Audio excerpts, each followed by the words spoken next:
Kandasamy Venugopal sir, நீங்கள் கவர்மெண்ட்டுக்கு இந்த பட்ஜெட் தாக்கல் செய்யல இருக்கக்கூடிய ஸ்ட்ரகிள்ஸ் இருக்குல்ல, மைன்யூட்டான ஸ்ட்ரகிள்ஸ் இருக்கும். ஏன்னா ஒரு நியூ கவர்மெண்ட்டு இது நம்ம பண்ணும்போது ஏதாவது ராங் மெஷர்ஸ்குள்ளே போயிடக்கூடாது அப்படிங்கும்போது என்ன ஸ்ட்ரகிள்ஸ் எல்லாம் ஃபேஸ் பண்ணுவாங்க? ப்ரிடாமினன்ட்லி பாலிசி ரிலேட்டட் மெஷர்ஸ் தான் sir. For example rare earth minerals சொல்லுவோம், அரிய கனிம வளங்கள்னு சொல்லிட்டு.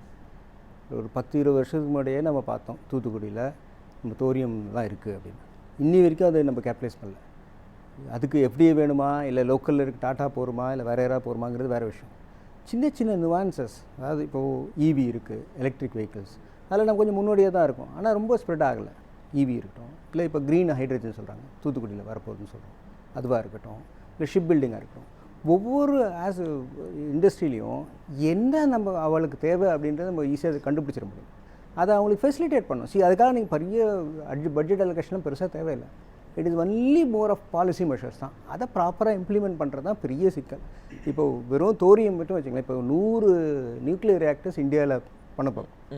அதுக்கு எங்கேருந்தோ கொண்டு வரோம்ல. இப்போ இங்கே குலசேகரப்பட்டத்தில் நம்ம ஒரு ராக்கெட் லான்ச்சர் கொண்டு வர முடியும் போது அது ரிலேட்டட் இண்டஸ்ட்ரீஸ் வரணும் இல்லையா, அது வர வைக்கணும். இது மாதிரி தோரியம், இங்கே ரேர் எர்த் மினரல்ஸ், இது மாதிரி ஒவ்வொரு ஈவன் ஹைட்ரோ கார்பன் எடுத்துக்கோம். ஹைட்ரோ கார்பன்னா நம்ம கொஞ்சம் கொதிச்சு போகிறோம், என்னப்பா அது வேளாண் மண்டலம் அப்படிலாம். அப்படி இல்லை, there are some areas where hydro கார்பனும் நம்மளால் ஜென்ரேட் பண்ண முடியும். இன்றைக்கி நம்மக்கிட்ட உருட்டு ஆலை இருக்குது, உருக்கு ஆலை கிடையாது. ஏன் அயனூர் கிடையாது நம்ம ஊரில். பட் இதுக்கெல்லாம் வழிவகை இருக்குது. இந்த கோஸ்ட்லைன் நமக்கு சூப்பராக இருக்கிறதுனால இன்றைக்கி பஞ்சாப்லேருந்து சென்னைக்கு ஒரு கோதுமை கொண்டு வரதை விட ஆஸ்திரேலியாவிலேருந்து கொண்டு வரது சீப்பர் டிரான்ஸ்போர்ட் காஸ்ட். ஸோ நம்ம என்ன பார்க்கணும், லாஜிஸ்டிக்ஸை எப்படி இம்ப்ரூவ் பண்ணுறது, குளோபல் காம்படிட்டிவ் இம்ப்ரூவ் பண்ணணும் சார். நம்ம அவ்வளோதான் ஃபஸ்ட்டு மெயின் டார்கெட். என்ன, how to improve our global competitive. இது எப்படி வரலாம், லாஜிஸ்டிக்ஸில் வரலாம், கெப்பாசிட்டி எக்ஸ்பேண்ட், லார்ஜ் ஸ்கேல் கெப்பாசிட்டியில் வரலாம், policy measures related to rare earth மினரல்ஸாக இருக்கலாம், நியூக்ளியர் இருக்கலாம். ஸோ இதில் சின்ன சின்ன நுவான்சஸ் இருக்குது பாருங்கள். இதை சரி பண்ணாலே போகிறோம். இதுக்கு 10 லட்சம் கோடி 100 லட்சம் கோடிலாம் தேவையில்லை. ஸோ பட்ஜெட்லேயே சரி பண்ண வேண்டியது இருக்குது இல்லையா, பாலிசியில் நிறைய சரி பண்ண வேண்டியது நிறைய இருக்குது, கரெக்ட் பண்ண வேண்டியது நிறைய இருக்குது. அப்படி பார்த்தீங்கன்னா நான் முதல்ல சொன்னது தான், ஜிடிபி க்ரோத் வளர்கிற அளவுக்கு நம்மளுடைய ஓன் டேக்ஸ் ரெவன்யூ க்ரோ ஆகலை. அதை சரி பண்ண முடியாது. நிர்வாக சீர்திருத்தத்திலே அதை சரி பண்ண முடியும். அதுக்கு முனையணும் அவங்க, அவ்வளோதான். சின்ன சின்ன நியூவான்சஸ் தான். இப்போது நான் சொன்ன மாதிரி தான், யாரை அங்கேருந்து எடுக்கணுங்கிறதுக்கு முன்னாடி யார் அங்கே போடணும்னு முடிவு பண்ணணும். இட் இஸ் ஒரு பாலிசி பேரலிசிஸ் ஒரு பக்கம், அட்மினிஸ்ட்ரேட்டிவ் பேரலிசிஸ் ஒரு பக்கம், ரெண்டுமே களையப்படணும்.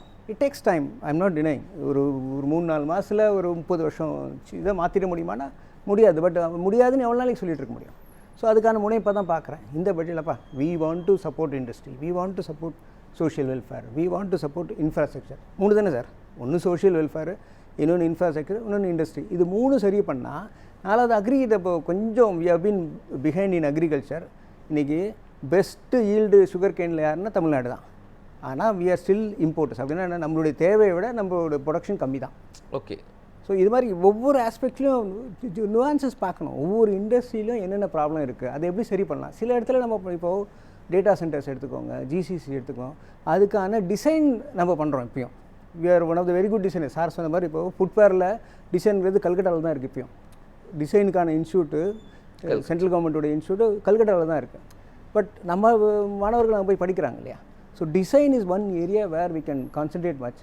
அதுக்கு கவர்மெண்ட் என்ன பண்ணணும், ஃபெசிலிட்டேட் தான் பண்ணணும். Every facilitation need not be an outlay. அதுதான் நம்ம சொல்லுவோம். அது ஒரு மாதிரி பார்க்கலாம்.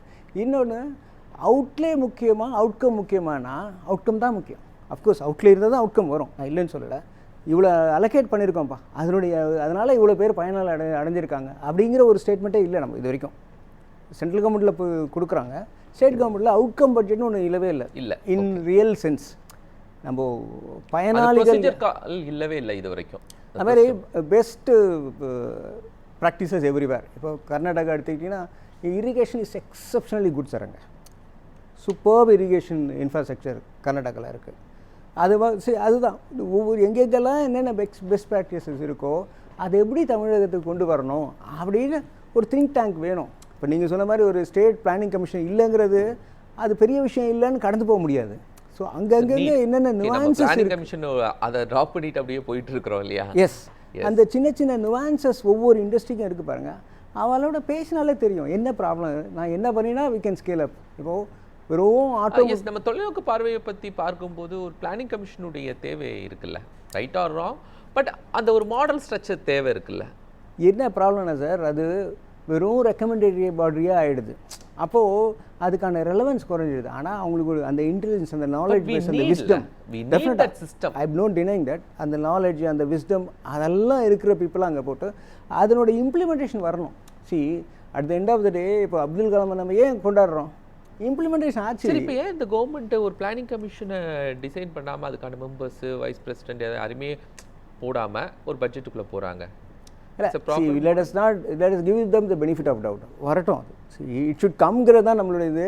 ஏன் இவ்வளோ நாள் வரலன்னு கேள்வி கேட்குது போல, ஹாஃப் ஃபில்டுன்னு சொல்லாமல் ஹாஃப் எம்டின்னு சொல்லாமல் ஹாஃப் ஃபில்டுன்னு சொல்லுவோம். வரணும் அப்படின்னு சொல்லுவோம். That is better. Both are same, but let us be positive. That இல்லை ஒரு டிஸ்கஷன் போகிறதுக்கு, இம்ப்ரூவைசேஷன் பண்ணுறதுக்கு, அதை ஒரு ஆர்டிகுலேட் பண்ணுறதுக்கு அதனுடைய நீட் இருக்குல்ல. டெஃபினட்டாக அதில் சந்தேகம் இல்லை. Not only for state planning commission. இப்போ பாருங்கள், 3rd மாஸ்டர் பிளான் சென்னைக்கு சொன்னாங்க, இன்னும் வரல. அது வந்தாலே ஒரு 50,000 கோடியிலேருந்து 1 லட்சம் கோடி வரைக்கும் நம்மளால் ஈஸியாக ஜென்ரேட் பண்ண முடியும் ஒரு பீரியட் ஆஃப் டைம். நிறைய சின்ன நிவான்ஸ். இப்போ மெட்ரோ சென்னையில் இருக்குது, ஏன் மற்ற ஊர்லலாம் இல்லை? ஏன் அதை போய் நம்ம வாங்கக்கூடாது? மதுரைக்கோ, கோயம்புத்தூருக்கோ, திருச்சிக்கோ, everywhere metro can come, right? ஏன் நான் சென்னையில் மட்டும் இருக்கணும் மெட்ரோ? ஏன் மற்ற ஊரில் இருக்கக்கூடாது? எக்ஸப்ட் தமிழ்நாடு, வேறு எல்லா ஸ்டேட்டும் பார்த்தீங்கன்னா இது ஓவர்ட்லி டிபெண்ட் ஆன் த கேபிட்டல். இப்போ மகாராஷ்டிரா பார்த்திங்கன்னா மும்பை தான் மேஜர் ஜிடிபி சென்டர். ஆனால் தமிழ்நாட்டுக்கு அப்படி இல்லை. Every major city is growth centre for us. ஆனால் அதுக்கான இம்பார்ட்டன்ஸ் நம்ம கொடுத்துருக்கோம்னா கொடுக்கல. Kandasamy Venugopal sir, justice party ஸ்டேஜ்லேருந்து இன்னி வரைக்கும் பார்த்தீங்கன்னா தமிழகத்தினுடைய ஒரே தாரக மந்திரம் economic growth with social justice. Okay. ஆனால் அதில் அதனால் என்ன சொல்கிறேன்னா, ரெண்டும் பேலன்ஸ்டாக தான் இருக்கும். வாட்டெவர் அவங்களுடைய வாக்குறுதி கொடுத்துருக்காங்களா, அதில் சில வாக்குறுதிகள் இங்கே டெஃபினட்டாக இடம் பெறும், அதில் டவுட்டே கிடையாது. ஆனால் அதை தாண்டி எக்கனாமிக் க்ரோத்துக்கான இம்பார்ட்டன்ஸும் இருக்குன்னு தான் என்னுடைய நம்பிக்கை. என்ன ரீசன்னா, இதுதான் ரைட் டைம். ஒரு இந்தியா லெவலில் ஒரு க்ரைசிஸ் வரும்போது 1997 நம்ம பண்ண சேஞ்சஸாக இருக்கட்டும், அப்புறம் Y2K போது நம்ம ஐடி செக்டர் பூமாக இருக்கட்டும், அதை மாதிரி ஒரு challenging and and opportunities time ரெண்டும் ஒரே நேரத்தில் நடக்குது இப்போ. ஸோ இந்த நேரத்தில் ரைட் பாலிசிஸ் கொண்டு வந்தாலே தே கேன் டூ வண்டர்ஸ். இந்த சோஷியல் வெல்ஃபேர் ஸ்கீம்ஸ் எல்லாம் அதுக்கு எவ்வளோ செலவானாலும் அது அகாமடேட் பண்ணக்கூடிய திறமை நம்மக்கிட்ட இருக்குது. இன்னொன்று கன்வர்ஜென்ஸ்னு சொல்லுவோம். சென்ட்ரல் கவர்மெண்ட் சில ஸ்கீம்ஸ் இருக்குது, ஸ்டேட் கவர்மெண்ட் சில ஸ்கீம்ஸ் இருக்குது. ஸோ ப்ளஸ் ப்ரைவேட் செக்டார் பார்ட்டிசிபேஷனும் இருக்குது. இப்போது நிறைய இடத்துல பார்த்துருப்பீங்க நீங்கள், கார்ப்பரேட் சோஷியல் ரெஸ்பான்சிபிலிட்டி, CSRன்னு சொல்லுவாங்க. அதை லிவரேஜ் பண்ணலாம். சென்ட்ரல் கவர்மெண்ட்டோட ஸ்கீம்ஸை லிவரேஜ் பண்ணலாம், ஸ்டேட் கவர்மெண்ட் ஸ்கீம்ஸை லிவரேஜ் பண்ணலாம். இதெல்லாம் பண்ணும்போது நீங்கள் 10 லட்சம் கோடிக்கான ஆப்பர்ச்சுனிட்டியை ஒரு 2-3 லட்சம் கோடியிலே அகாமடேட் பண்ண முடியும். ஸோ அதை கொஞ்சம் இந்த கவர்மெண்ட் ஃபோக்கஸ் பண்ணால் ரொம்ப சிறப்பாக இருக்கும். ஏன்னா அதுக்கு கொஞ்சம் நுவான்சஸ் தேவை. என்ன பொருளாதார நிபுணர்களாக ஆலோசனை பண்ணி இதை அழகாக இன்ட்ரடியூஸ் பண்ணலைன்னா ரொம்ப கிரிட்டிக்ஸ் பண்ணுவாங்களே, ஆப்போசிட் பார்ட்டிஸ் ரொம்ப கிரிட்டிக்ஸ் பண்ணுவாங்களே, நீங்கள் ஒரு ப்ராமிஸ் பண்ணியிருக்கீங்க, அந்த ப்ராமிஸை நீங்கள் எஸ்டாப்ளிஷ் பண்ணல அப்படின்னு. It will happen. இந்த ஸ்கீம்ஸ் எல்லாம் இப்போ இவங்க சொல்கிறதுலாம் படிப்படியாக எல்லாமே இம்ப்ளிமெண்ட் ஆகும். சைமல்டேனியஸாக நான் சொல்கிறது எக்கனாமிக் க்ரோத் ஓரியன்டாக சொல்கிறேன். வாட்டெவர் இது நீங்கள் சோஷியல் ஜஸ்டிஸாக இருக்கட்டும், எக்கனாமிக் க்ரோத்தாக இருக்கட்டும், இது ரெண்டுத்துக்குமே ஃபார் எக்ஸாம்பிள் அம்ருத்னு ஒரு ஸ்கீம் இருக்குது ஃபார் நகராட்சிக்கெலாம். அது மாதிரி வில்லேஜுக்கு சில ஸ்கீம்ஸ் இருக்குது, சென்ட்ரல் கவர்மெண்ட் ஸ்கீம் இருக்குது, ஸ்டேட் கவர்மெண்ட் ஸ்கீம் இருக்குது, CSR ஃபண்ட்ஸ் இருக்குது. இதனுடைய கன்வர்ஜென்ஸ்னு சொல்லுவேன் நான். இதை அழகாக பண்ணிங்கன்னா நீங்கள் 10 லட்சம் கோடிக்கான ஆப்பர்ச்சுனிட்டியை ஒரு 2-3 லட்சம் கோடியிலே பண்ணிட முடியும். லிவரேஜ் பண்ணணும், அவ்வளோதான். அதை எப்படி லிவரேஜ் பண்ணுறது அப்படிங்கிறது தான் ஒரு கேள்விக்குறி. அதை வெறும் IAS ஆஃபீஸர் மட்டும் முடிவு பண்ணாமல் அதை கொஞ்சம் எக்கனாமிஸ்ட்டோ இண்டஸ்ட்ரியலிஸ்ட்டோ அவளோட ஒரு புரிந்துணர்வு இருந்துச்சு வச்சுங்களேன், ஸ்கை இஸ் த லிமிட். அதாவது நம்ம நெக்ஸ்ட் ஆர்பிட் ஆஃப் க்ரோத்துக்கு தமிழ்நாடு போக முடியும். நம்ம அண்டை மாநிலத்தோடு நம்மளை கம்பேர் பண்ணிக்க வேண்டாம். We are like a developed economy. ஒரு இந்த மாதிரி ஃபுல்லு டெவலப்மெண்ட் ப்ராசஸ் அப்படிங்கிறத செய்யும் போது இனிஷியலி ஒரு ஸ்டேட் டெவலப் ஆகும். பட் இது வரைக்கும் மக்களுக்கு டைரக்டாக பெனிஃபிட்டுக்கு இன்னைக்கு பெனிஃபிட்டுக்கு என்ன நீங்கள் அனௌன்ஸ் பண்ணியிருக்கீங்க, இன்றைக்கி என்ன ரிலாக்ஸேஷன் அனௌன்ஸ் பண்ணியிருக்கீங்க, அதுதான் நான் ரொம்ப வைடாக வாட்ச் பண்ணிட்டுருக்கேன். அதுவும் இருக்குன்னு தான் சொல்கிறேன். That is possible without any major first. என்ன சொல்ல வரேன் அப்படின்னா, நீங்கள் சொல்கிற அந்த வெல்ஃபேர் ஸ்கீம்ஸ்லாம் என்ன நம்ம சொல்லியிருக்கோமோ அதெல்லாம் பண்ண முடியும். It's not that difficult. Agri loan cancel பண்ணணும், அதாவது 50% பிலோ 50,000 அப்படிங்கிறத ரெடியூஸ் பண்ணி என்ன பண்ணியிருந்தாங்க, ஒரு ஜீவோ போட்டிருந்தாங்க. பட் அக்ரிகல்ச்சரில் இப்போது மேகதாது இஷ்யூ, காவிரி வாட்டர் வரல அப்படிங்கும்போது விவசாயிகள் பெரிய அளவில் பாதிக்கப்பட்டிருக்காங்க இல்லையா? ஸோ இதில் என்னெல்லாம் வரும் அப்படிங்கிறது, பட் இது காமன் பட்ஜெட்டில் வராது, அது அக்ரி பட்ஜெட்டில் தான் நம்ம வரக்கூடிய வியாழக்கிழமை தான் நம்ம அதை நோட்டிஃபை பண்ண முடியும். பட் ஓரளவு அதெல்லாம் இந்த பட்ஜெட்டில் நம்ம இந்த செஷனில் எதிர்பார்க்கலாமா? இன் அடிஷன் டு திஸ், இப்போ நம்ம எல்னினோ ஃபேக்டர்னால இந்தியா ஃபுல்லாகவே ஒரு rainfall is going to be about 10% below normal. Fortunately நம்ம இந்த பீரியட் நமக்கு ரெயின்ஃபால் கிடையாது, அக்டோபர் டு டிசம்பர் தான் நம்மளோட ரெயின்ஃபால். அதனால் இப்போது இந்தியாவை எடுத்துக்கிட்டிங்கன்னா இந்த வருஷம் GDP growth is going to be lower than last year. இந்த வருஷம் inflation is going to be higher than last year. ஏன்? குளோபல் இன்ஃப்ளேஷன் இருக்குது. Oil, gas, natural gas, crude oil எல்லா விலையும் ஏறிச்சு. Aluminium, copper, you name it, everything has gone up. அது ஒரு import inflation ஒரு பக்கம். இன்னொன்று அக்ரிகல்ச்சர் ப்ரொடக்ஷன் கம்மியாகிறதுனால agriculture product inflation. So domestic inflation ஜாஸ்தி, இம்போர்ட் இன்ஃப்ளேஷன் ஜாஸ்தி. இதோட இம்பேக்ட் இந்தியாவுக்கு எவ்வளோ இருக்கோ அதை விட கம்மியாக தான் தமிழ்நாட்டுக்கு இருக்கும். ஒன்று, ஜிடிபி growth, இந்தியாவோட ஜிடிபி growth குறையிற அளவுக்கு நமக்கு குறையாமல் இன்ஃபேக்ட் ஸ்டேபிளாக கொஞ்சம் மார்ஜினலாக பாசிட்டிவாக இருக்கிறதுக்கும் வாய்ப்பு இருக்குது. So we are in a very sweet spot at this point of time. இது ஒரு ஸ்ட்ரக்சரல் ஸ்டோரியில் நம்ம ஒரு டைவர்ஜென்ஸுக்கு போகிறோம். When India can slow down, we can accelerate. Next year பார்த்தோம்னா it is more of a leap year. So ஒரு 0.3% இந்தியாவோட GDP growth will go just because there is one more day in a year. So structurally next couple of இயர்ஸ்க்கு நமக்கு positive momentum தமிழ்நாட்டில் ஜாஸ்தி compared to India. அதனால் இது it's right time to capitalise on this opportunity. Convergence எஃபெக்டிவாக utilise பண்ணணும்.